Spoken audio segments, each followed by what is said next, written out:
office, bank account opening, and registration of various licenses and things like that we do. So in UK, we have just a local chapter and is planning to incorporate as not-for-profit in UK very soon. Maybe hopefully by this month we will do it. And so we have key persons. That's one is me, Madhava, and Dr. Rajiv, and Tahakuke. So about me, okay, that's the thing.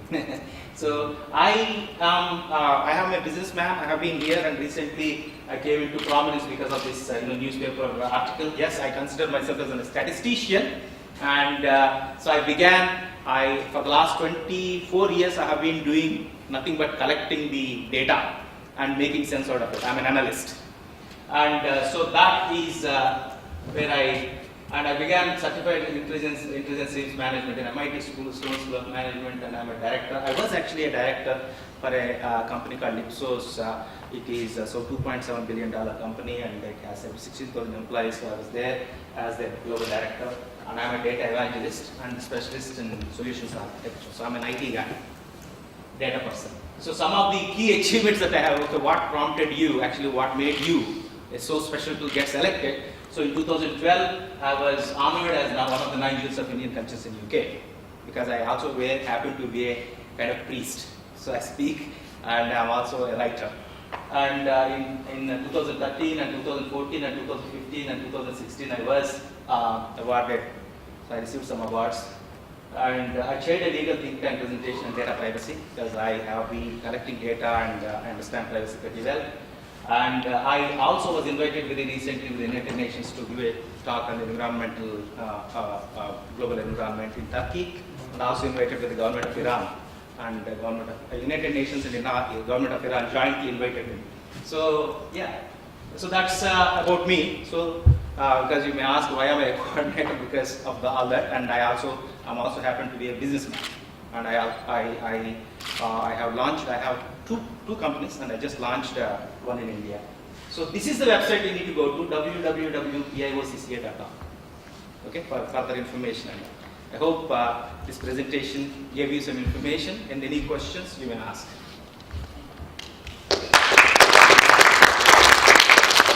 So it's a new chapter open for you, a new communication channel. You want to do business with India. You have direct access to the Ministry of External Affairs. It will cut short a lot of red tape. You can have access to where you need to. And I think this is a platform. Make use of it as much as you need. www.piocca.org, or go to International Business Federation. As he mentioned that, I'm on both sides. I chair the International Business Federation, but I'm also co-coordinator for the PIOCCI, the UK chapter. So we will have all the access, and this whole theme for days is working together. When you work together, you make the magic. So I think let's give a big round of applause. Can I ask? Yes, sir. Is it the Ipsos? It's the same as Ipsos Mori? Yeah. But I was working for the global Ipsos. Yeah. Because the founder of the Ipsos Mori, Sir Bob Wooster, is a good friend of mine. Oh yes. And we both sat on the corporate responsibility board of the Camelot. Wow. So if that is the one, this is So he started Mori. Yeah, Ipsos Mori. Yeah.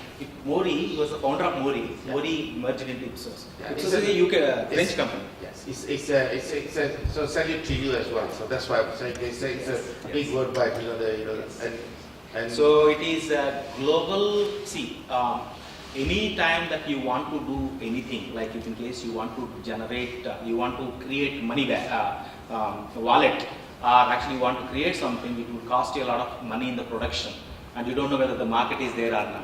So before you do that, you actually spend a little bit of money in researching whether do I have a market for the product that I want to generate, because that's how any sane businessman would do it. Before you actually go on actually creating and you actually spend money in factory and all, you just figure out first whether do you have actually value based proposition. Do you have something really valuable to sell? Is there somebody who will buy it? That's called as market research. Before you even do anything, you do a research to figure out So, yes, sir, I am going to create this particular product. Do you think you will buy it? How much would you pay? So that's called as pricing research and marketing research. So it's almost globally it's a $3.7 billion annual turnover, this particular market research industry. And I have been with Procter & Gamble and Unilever, and I was actually helping them collect the market research information, because all these companies, what they do is, before they go for a product, before they even change head and shoulders, or before they change the color, or before actually doing anything with the product, first they do is they come to a company and they say, I'm planning to think of changing the color from this color to that color. Do you think my users will appreciate? That's called as research. So I'm a research specialist. I have been a research specialist, and now I actually jumped into the bigger area of it. Thank you. Lovely.